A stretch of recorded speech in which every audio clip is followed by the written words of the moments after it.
지난 18일 미국 언론들은 F-35 미스터리를 헤드라인으로 내걸었습니다. 미국이 자랑하는 5세대의 스텔스 전투기 F-35가 비행 도중 조종사만 남기고 실종되는 사고가 발생했기 때문입니다. 미스터리는 지난 17일 사우스캐롤라이나주 상공에서 F-35B를 몰고 훈련 비행을 하던 미 해병대 조종사가 비상 탈출하면서부터 시작됐습니다.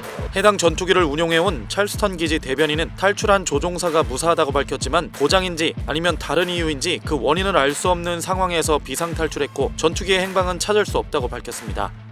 F-35는 지난 4월 중국의 권위 있는 군사과학 학술지에 게재된 논문에서 중국 과학자들이 현존 최강이라고 평가받는 F-22보다 더 위협적이라고 명시한 전투기입니다. 제공권 장악을 위한 공대공 전투 능력에 초점이 맞춰진 F-22에 비해 F-35는 공대공, 공대지 등 다양한 임무를 수행할 수 있는 다목적 전투기이기 때문입니다.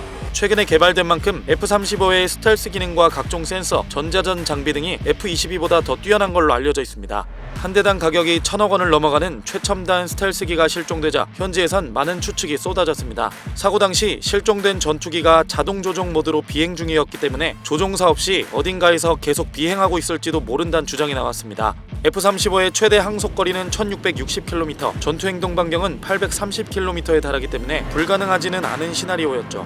F-35의 뛰어난 스텔스 성능 때문에 미 국방부조차 추적할 수 없었고 레이더에 감지되지 않은 상태로 호수나 바다에 추락했을 것이란 추측도 신빙성을 얻었습니다.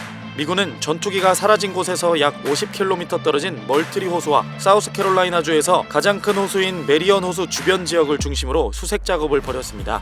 이와 함께 일반 대중들이 잃어버린 비행기를 발견하면 전화로 신고할 수 있도록 전국 방송사를 통해 전화번호를 공개하기도 했습니다. 공화당 소속의 이 지역 하원 의원인 낸시 메이스는 어떻게 F-35를 잃어버릴 수 있나라며 추적 장치가 없는데 어떻게 대중에게 F-35를 찾아달라고 요청하나라고 강하게 비판했습니다. 영국 왕립 항공학회지인 에어로스페이스 편집장 팀 로빈스는 소셜미디어에 골프장에 있는 F-35 사진을 올리며 뭐가 문제인가, 골프 라운딩을 위해 몰래 나갔을 뿐이다라고 조롱했습니다.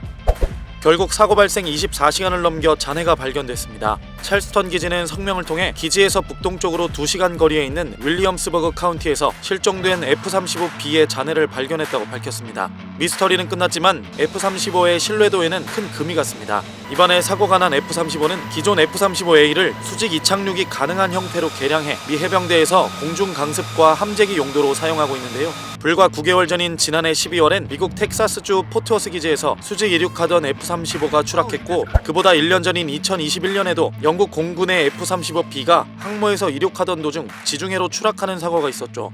지난 2018년 F-35 모든 버전을 통틀어 최초의 추락 사고가 난 것도 F-35B입니다. 이번 사고와 유사한 사례로는 1989년 폴란드 상공을 날던 소련의 미그-23 전투기가 오작동을 일으켜 조종사는 탈출하고 전투기는 900km 떨어진 벨기에에 추락한 사고가 있었는데요. 미그-23은 F-35와 비교조차 할 수 없을 만큼 구형 전투기여서 이번 F-35 실종 후 추락 사고는 그야말로 굴욕이라고 할 수 있습니다. 미 해병대 사령관 대행인 에릭 스미스 대장은 이틀간 모든 해병대 항공부대에 작전 중지를 지시했습니다. 한편 우리나라는 지난 3월 F-35A 전투기 20대가량을 추가 도입하기로 결정했고 최근 미 국무부로부터 F-35 구매에 대한 승인을 받기도 했습니다.